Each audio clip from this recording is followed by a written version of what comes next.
can find transcripts of this podcast with links to research sources and lots more to the Healthy Compulsive Project blog podcast, www.thehealthycompulsive.com. where you can take a deep dive to explore the pitfalls and potential If you'd of like the to subscribe to the personality, Healthy Compulsive podcast, offering hope hit that and help subscribe button. for perfectionists, And for a workaholics, thorough guide to cultivating the micromanagers, positive type A potential of personality, the compulsive and personality, control freaks. find my book on Amazon, The Healthy Compulsive. Hello, Healing everyone. Obsessive-compulsive Gary Trosclair personality here, disorder, and psychotherapist, taking the wheel of the Jungian driven psychoanalyst, and author of the And Healthy if you find any Compulsive of these Project helpful, book, let others blog, know by and leaving a review. podcast. Till next Nobody time, likes to be humiliated, enjoy the drive. but no one likes to live a life holed up in a fortress either.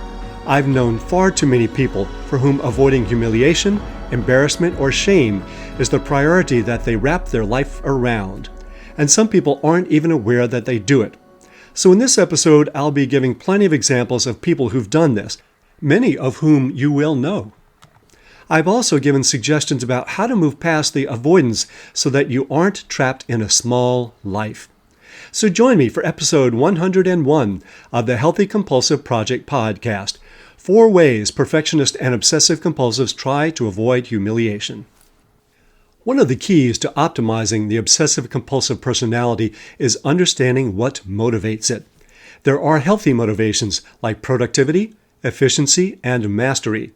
And there are unhealthy motivations like trying to prove that we're decent, competent human beings after all.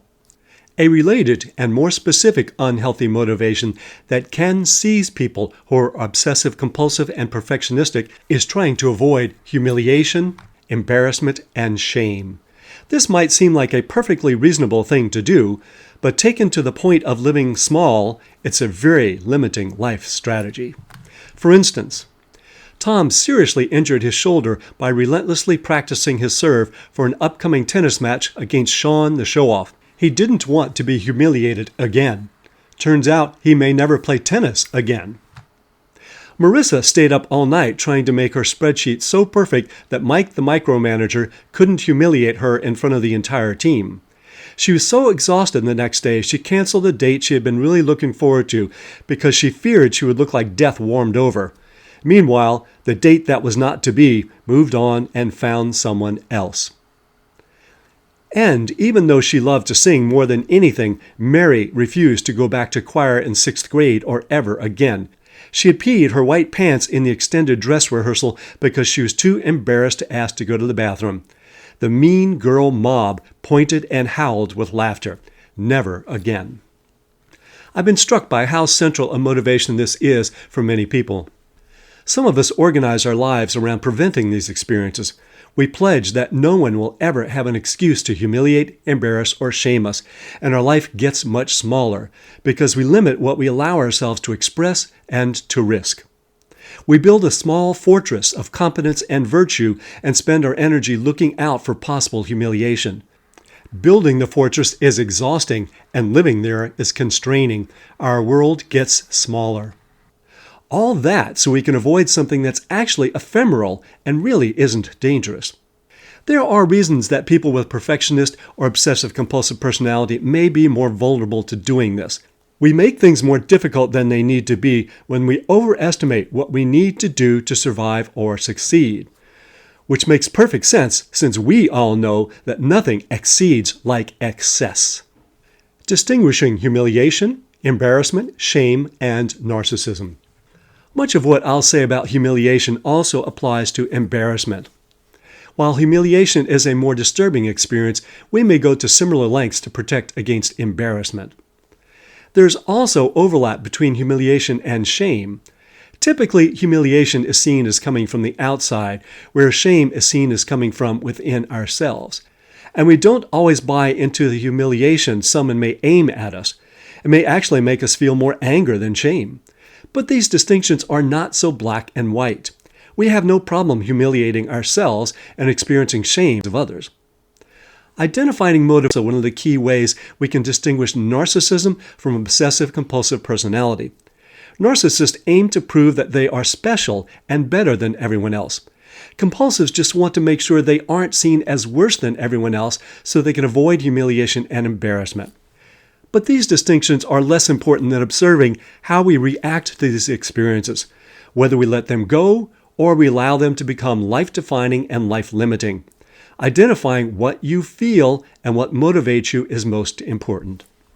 Hubris, humility, humiliation, and put-downs. Humiliation grew out of efforts to ensure humility.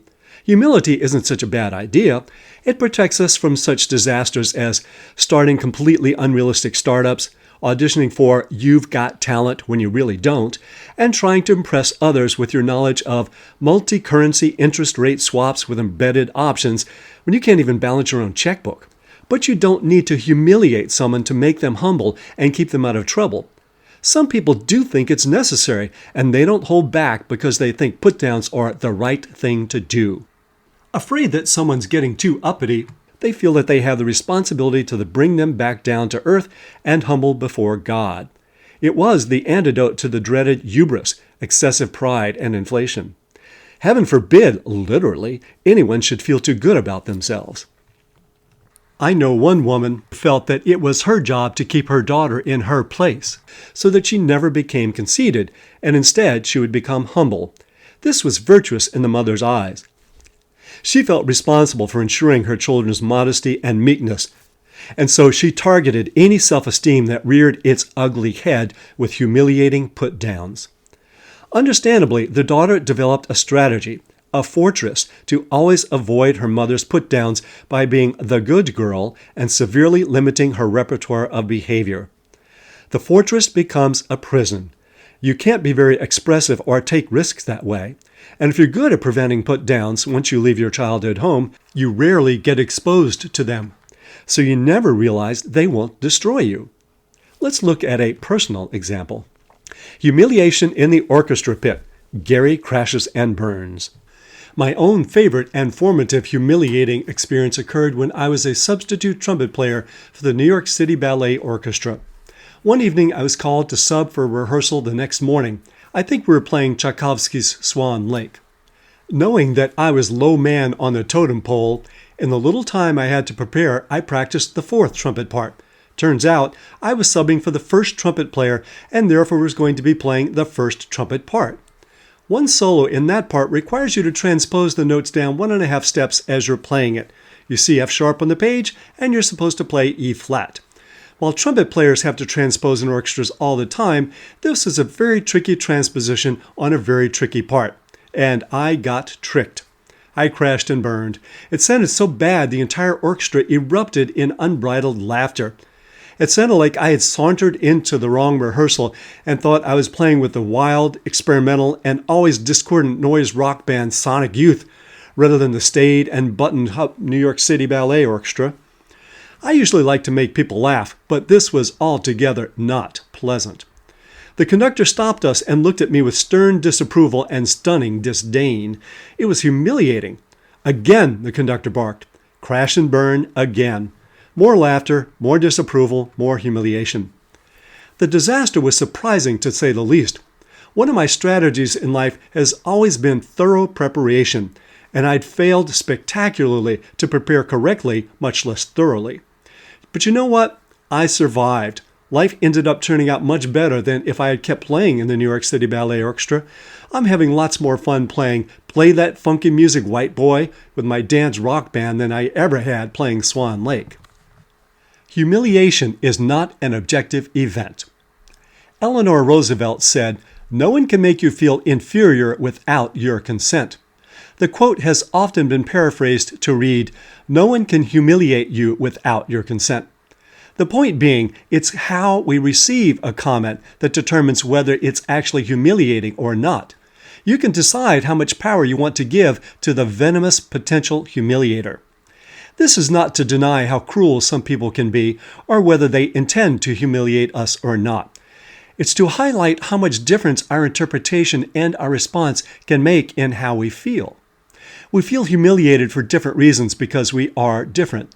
Some events would not faze some people, but they paralyze others. Our reaction depends on what we've experienced in life, how we identify ourselves, and what we value most. Our subjective reaction makes a difference in whether and how much we feel humiliated, and whether we feel the need to build a fortress. 4 types of compulsives, 4 ways to avoid humiliation. One lens for us to view this through is how different types of compulsives respond, what humiliates us, and how we try to prevent it. In previous episodes, I've described 4 different types of obsessive-compulsive personality. That was episode 8. It's very important to distinguish between these to really understand ourselves or our favorite obsessive-compulsive. And that's also the case with our different efforts to prevent humiliation. So, let's explore how these 4 types respond to the fear of humiliation. These types enlist their energy and perfectionism in different ways that are all obsessive-compulsive. Each of these types has positive possibilities, but for now I'll be looking mainly at the maladaptive versions. Some of you may feel that you exhibit traits of 2 different types, which would make perfect sense because there are hybrid types. And none of these types may resonate with you, which is also fine. My main hope is that these terms will encourage you to look closely at what you fear will cause you humiliation and how you try to prevent it from happening. The first one, teacher-leader, the healthy version, and the bully boss, which is the unhealthy version. In the unhealthy type of teacher-leader, the individual deals with their fear of being inadequate by telling others what to do. The best defense is an offensive offense. They attempt to stay on top by pointing down at others. They always know better than everyone else. They may genuinely care for others or feel some responsibility for their welfare, and so they tell them what to do. But too often the telling takes on a sharp edge because, in addition to feeling responsible, they also feel fear and desperation that if they fail to protect him, they will be accused of failing in their responsibility or they will accuse themselves of failing to protect others. And that would feel humiliating to them, especially since they're supposed to know it all. For a good example of this, let's talk about Richard Williams, the father and coach of tennis stars Venus and Serena Williams. He was accused of being far too hard on them, to the point that Child Protective Services was called in. His explanation was that he always felt the responsibility to protect them, and his daughters confirmed this in the film they made about him, King Richard. The family lived in Compton, California, a city not known for its safety. The girls were vulnerable in many ways. Had they been hurt or fallen into meaningless lives, he would have felt severe shame for failing them. Being the boss was his strategy. This worked out well for Venus and Serena, but how many other fathers have tried the same domineering approach and their kids didn't win Wimbledon, grab a Grammy, or even happen upon happiness? Too many. Too many have lived lives based on a fear of failing to protect rather than finding fulfillment. The second one is the worker-doer, which is the healthy version, and the workaholic, which is the unhealthy version. The unhealthy worker-doer feels immense pressure to produce. They may feel that if they don't, they are inadequate, vulnerable to shame, and are probably destined for Skid Row with all the other bums, slackers, and derelicts. After all, God helps those who help themselves and abandons the rest. The Protestant work ethic can affect people of all religions, including atheists. I remember one man telling me that someone else might be smarter than him, which was actually unlikely in most cases, but no one would ever outwork him. This would have been humiliating to him because working hard was such a foundational part of his identity. Steve Jobs, founder of Apple, serves as an example of a workaholic trying to stay 10 steps ahead of embarrassment. He was a hybrid type in that he was both an autocrat and a workaholic.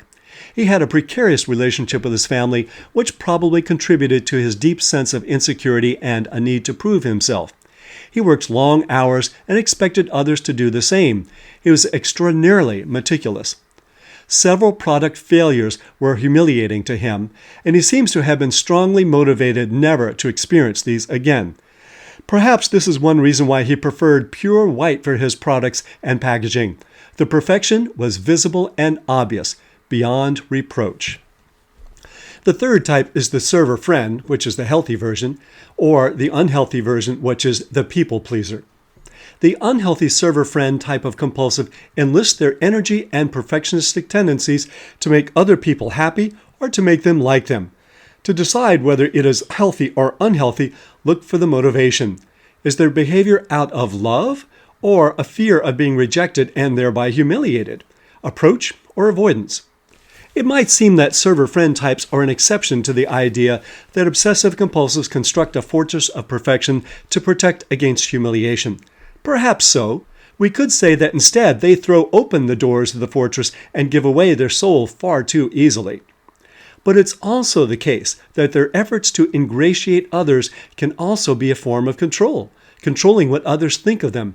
Pleasing others can be a form of control in that they show very little of what they really feel to others. This fortress prevents authenticity, which is a loss to everyone. Michael Jackson is a painful example of this type of compulsive. He was obsessed with getting people to like him. While his love of music and his talent are clear, he was quite frightened of disappointing people, mostly his father, but everyone else as well, and he enlisted his talent and natural perfectionism to avoid the shame he would feel if he did disappoint someone. After his success with his album Thriller, he feared not living up to the expectations the album created. He said that the love his audience gave him was his source of happiness. His fear of losing this was profound. His father had mocked his son's appearance, and he never lost his fear of being humiliated by how he looked. As a result, he had multiple medical procedures on his face. Even as an adult, he would become physically sick when his father came to visit. He toured extensively even when he didn't want to or should not have for medical reasons. He didn't want to disappoint fans or managers. Injuries, extensive use of painkillers, and an early death were the result. While his music gives us immense pleasure, it's tragic that he felt he had to go through what he went through to deliver it. And it makes me wonder if we truly knew him or we just knew the beautiful fortress he put up. How much more might he have pleased us if he didn't need to be a people pleaser? The fourth type is the thinker-planner, that's the healthy version, and the obsessive-procrastinator, which is the unhealthy version. Some compulsives utilize thinking and planning as a strategy to avoid humiliation, embarrassment, and shame. They ask themselves, what will the neighbors think if I don't think of everything? Not to mention their own self-attack if they fail. The thinking they use to try to avoid this ends up being low-grade and circular and tormenting. George Costanza, a character on the television show Seinfeld, obsesses constantly about how to avoid humiliation, or at least how to strike back after it attacks him. He overthinks everything, thinking that thinking will save him. But the price of obsessively avoiding insults is far higher than the actual cost of the insults themselves. One of those expenses is that it also leaves him oblivious to its impact on those around him. Like many obsessives, he's consumed with the details of life, most of them meaningless, and he misses the forest for the trees. This may be funny on television, but it can be agonizing in real life. Your head is filled with the project of avoiding humiliation, and there's no room in there for pleasure or meaning. It's like a country that spends all of its resources on its military and doesn't care about the well-being of its citizens. The fortress might keep out some bad players, but it also keeps out the good ones. Each of these four types try to cultivate a self-image of virtue as a defense against humiliation, shame, and embarrassment. This can make it difficult to be flexible and open to feedback. Early emotionally wounding experiences. With each of these conditions, there is some chance that the individual had specific emotionally wounded experiences in childhood that led them to react this way. Here are just some examples of how that could work. Bossy types may have been blamed for something that happened to a younger sibling who had oppositional defiant disorder and crawled out their window to go play basketball. He fell down and had a concussion. Overworkers might have been shamed for relaxing and watching an episode of Miley Cyrus before starting homework. They were labeled lazy. People pleasers might have been excluded or shamed for being selfish when they ate the last cookie that had actually been sitting there for 4 days. Overthinkers might have been accused of being stupid, rash, or impulsive when they spontaneously spent their allowance on a blouse to wear to their friend's birthday party. So in each case, they would have developed a strategy to counteract what they were accused of, leading to overcompensation. I'm reluctant to assign any one-to-one correspondence between childhood experiences and adult behavior. It's rarely so simple, but it is a factor to consider. And it is important to remember that any of these tendencies, mentoring, working, serving, or planning, all usually exist in a natural, genuine form before they get hijacked to avoid humiliation. Leaving the Fortress, Reframing and Recoding Humiliation. Here are 5 steps you can take to free yourself from the fortress of humiliation avoidance. 1. Identify your fortress, your particular fears, and how you avoid them. I described 4 types of compulsives in order to help you zero in on what you typically avoid and how you try to avoid it. As with any skill, it takes practice to develop this sort of vision. Set an intention for a week and write in your journal about every time you found yourself getting bossy, overworking, overpleasing, or overthinking. Were you trying to avoid humiliation, shame, or embarrassment? Is what you fear objectively humiliating and dangerous, or is it a fear that your usual way of avoiding humiliation, that is telling, working, pleasing, or planning, may not be good enough to prevent it? All of this calls for self-compassion, which is the most effective tool we have. 2. Do a cost-benefit analysis. Is it worth being locked inside? What has your fortress cost you? How has it limited you? Is that worth it? 3. Share it with those you trust. I've shared my own experience of humiliation so that if you've experienced humiliation because of imperfections, perhaps you won't feel alone. Making mistakes is a sure sign that we're human, and I'm sure that most of you have had more painful experiences than mine. If we can share our painful experiences with others we trust in a comfortable setting, the memory gets coded differently in our brain, and when it gets activated again, it's not as disturbing. 4. Expose gently. Many people have found exposure therapy to be helpful in becoming free of their limitations. You very gradually set up experiences similar to the one you fear and work your way up from the least disturbing you can imagine to the worst you can imagine. Once you stop avoiding the things you fear, you realize they aren't going to kill you. They're just uncomfortable, not dangerous. If you use mental exposure, that is, imagining the worst-case scenario of what happens when you leave your fortress, be sure to take it all the way to its logical conclusion, which is you survive the humiliation. Don't leave yourself stuck halfway. One reason some people don't get over their fears is that they're so good at preventing humiliation that they rarely have the embarrassing or humiliating experiences which could give them the realization that we survive them. They remain in their fortresses rather than developing resilience. Welcome your mistakes as opportunities. Let them happen. Spend less time bossing, working, pleasing, and planning, and more time singing and dancing. And 5th, identify your values and pursue those whenever you want to avoid humiliation. What's most important to you? Does it stay outside of the fortress of perfectionistic protection? What are the original intentions of your passions that have been hijacked for security?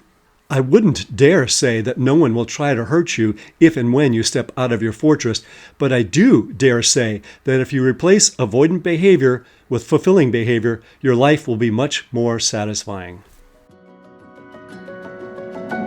You can find transcripts of this podcast with links to research sources and lots more at the Healthy Compulsive blog, www.thehealthycompulsive.com. If you'd like to subscribe to the Healthy Compulsive podcast, hit that subscribe button. And for a thorough guide to cultivating the positive potential of the compulsive personality, find my book on Amazon, The Healthy Compulsive: Healing Obsessive-Compulsive Personality Disorder and Taking the Wheel of the Driven Personality. And if you find any of these helpful, let others know by leaving a review. Till next time, enjoy the drive.